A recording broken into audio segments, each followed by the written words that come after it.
अच्छा लग रहा है, मुझे बहुत ही खुशी हो रही है कि इसके पहले भी बहुत सारे मतलब वीडियो गए थे तो हमारे समाज के व्यक्ति लोग बहुत अच्छे अच्छे उसमें कमेंट्स भी किए थे। सरकारी नौकरी तो मुझे पाना ही था क्योंकि गांव में लोग कहते हैं ना कि सरकारी नौकरी पावला मतलब होला कि भगवान से भेंट गई, तो मैं भी भगवान मिल गए। तो हाँ, मैं भी यही कहती हूँ सरकारी नौकरी सच में पहाड़ है, तो मैं भी दशरथ माझी हूँ और उसको तोड़ूंगी और उसको पाऊंगी। तो कहा था कि अगर इन लोग को अगर एक भी बच्ची आते या बच्चा जो ट्रांसजेंडर है और कोई जाता है तो हम सब बच्चे को निकाल देंगे, इन लोगों को पढ़ाएंगे, क्योंकि इन लोगों के दर्द को मैंने देखा था, महसूस भी किया था। तो ऐसी परिस्थिति में मैंने इसको चैलेंज के रूप में स्वीकार किया और बजरंग बली ने मुझे सफलता दिलवाई। मैम कहते हैं ना कि जो चीज़ें आपको चैलेंज करती है ना वही चीज़ें आपको चेंज कर देती हैं। तो चैलेंजेस तो बहुत सारे था, जीवन का चैलेंजेस तो मतलब हर एक कदम पर चैलेंजेस था। लेकिन हमारे मम्मी पापा भी उस टाइम थोड़ा सा, आप तो समझ सकती हैं कि अगर घर का अगर इस तरीके का गांव का रिएक्शन रहेगा, हाँ थोड़ा सा उनको जलील कर देते हैं, समाज ना उनको जलील करते हैं। क्या बोला जाता था इस बारे में? तो ये तुम्हारा जो ये बच्चा है औरों से डिफरेंट है, ये मतलब जो आप लोग बोलते हैं कि नर जो भी शब्द हैं, ये सब चीज़ें वो लोग बोलती थी, इतना जलील करते थे ना कि मम्मी पापा भी सोचते थे ना कि अगर इसको रखेंगे और इतना जलील, चलो हम तो हो ही रहे हैं पर इसके अंदर तो दुख है, अगर ये जलील भी इतना होगी कहीं खुदा ना खास्ता ये अपने आप को कुछ कर ना ले। इसीलिए मेरे घर वाले भी सोचते थे कि कहीं चली जाएगी तो कम से कम जो समाज का जो बंधन है, जो इनके ऊपर प्रताड़ना है, उसी से तो थोड़ा सा बच सकेगी।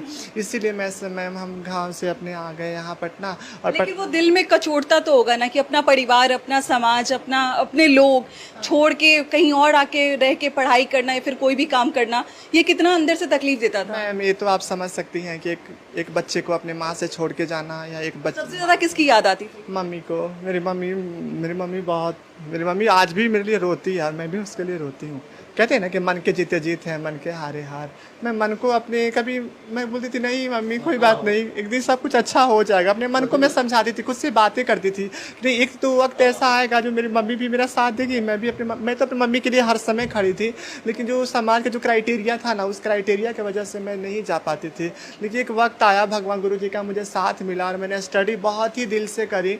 और जब मेरा मेरिट लिस्ट में नाम आया 9 तारीख को, उसके बाद से ऐसा लगा कि पूरा दुनिया बदल गई और मैं तो बदली, दुनिया भी बदल गया। हमारा देश 76 साल आज़ाद हुए हो गया। मुझे ऐसा लगा ना कि मैं 9 तारीख को आज़ाद हुई, ऐसा मुझे फील हुआ। पहली बार लगा कि मुझे मतलब आज़ादी महसूस हो रही है, स्वतंत्रता, और मुझे आज़ादी मिल गई, ऐसा हमको लगा। कहीं ना कहीं बोला भी था कि अभी तक जो है वो हम लोग तालियां बजाते थे दूसरों के लिए, अब लोग हमारे लिए तालियां जी, ये बात हम बोली भी थी। लोग कहते हैं ना कि ट्रांसजेंडर सिर्फ हमारे घरों में आते हैं, ताली बजाते हैं, हमारे खुशियों में खुश होते हैं। तो ये रियलिटी है कि अब मैंने तो नहीं बजाई है लेकिन मैंने देखा है सब चीज़ों को, ट्रेडिशनल वर्क को मैं देखी हूँ। देखिए हमारे पास ना घर होता है, ना भाई ना बहन, सब तो होते हैं पर सब हमें छोड़ देते हैं।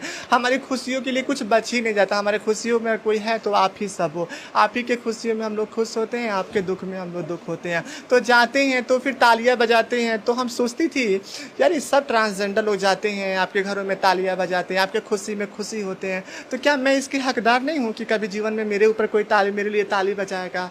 मैं बोलती थी नहीं, कुछ तो जीवन में ऐसा करूँगी कि कोई वो लोग भी हमारे कामयाबी पर दिन ताली बजाएंगे। और जिस दिन 9 तारीख को मेरा रिजल्ट आया, उस दिन सारे हमारे इंस्टीट्यूट में हमारे गुरुजी सबसे पहले और सभी का जब ये रिएक्शन, जब ताली बजा तो मैं बोली जा मैं जीवन में जी ली और मैं जीत गई, ऐसा मुझे लगा। जब दिव्या क्लासरूम में पहली बार आई, आपके लिए थोड़ा अनकंफर्टेबल नहीं होता था कि बच्चे अनकंफर्टेबल हो जाएंगे? बच्चों में थोड़ा सा एक होता है ना कि वो सिक्योर फील नहीं करेंगे, उनको लगेगा कि वो फ्री होके नहीं पढ़ पा रहे, ऐसा कुछ होता है? फेस करते हैं? तो बात हम अपने बच्चों को बहुत करेंगे। बाकी दिव्या गई थी, पहले हमको नहीं जानती थी बेचारी, गोपालगंज से आई थी तो कुछ कोचिंग में गई थी।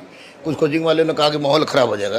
तो कोचिंग में अगर किन्नर जाती हैं पढ़ने के लिए तो उनका माहौल खराब हो जाएगा। वो वैसे लोग बोलते हैं जो शराब पी के क्लास लेते हैं, वो लोग बोलता है, वो लोग इस बुरा मान जाएंगे सर? नहीं तो क्या फर्क पड़ता है, रहमान बजरंग बली छोड़ किसी के बाप से नहीं डरता है। तो और मेरे साथ तो अर्धनारीश्वर लोग हैं, तो ये लोग तो निश्चित रूप से, लेकिन माहौल खराब नहीं हुआ, बच्चों ने जबरदस्त माहौल खराब हो जाएगा ये कहते हैं। हाँ कहते, लेकिन यानी बच्चों सर का माहौल नहीं खराब, रहमान सर का माहौल बन गया। ये इसके लिए मैं इन लोगों में लगातार रिजल्ट, कांस्टेबल में लगातार 8 रिजल्ट आपने दे दिया, ये जो बीरा उठा है कहाँ तक इसको पहुँचाना है? जब तक सांस है तब तक चलते रहेंगे और इन लोगों को अब किसी भी तरह का रुसवा नहीं होने देंगे, ये मैंने ठान लिया है। वर्दी का इंतजार है कि कब अपने शरीर में वर्दी आएगी? हाँ मैं तो वर्दी के एकदम परेशान हूँ। सर बोले हैं कि तुम चिंता मत करो, 1 तारीख को मतलब ज्वाइनिंग है। वर्दी का हम लोग ने कर लिया है जी, और वर्दी भी आपसे लाके देंगे? हाँ, बिल्कुल बेटी मेरी है तो कौन देगा? जी, तो इसको देंगे और इसको लेके जाएंगे सुपौल सब वो एक पहला जो है वो सामने देखना अपने स्टूडेंट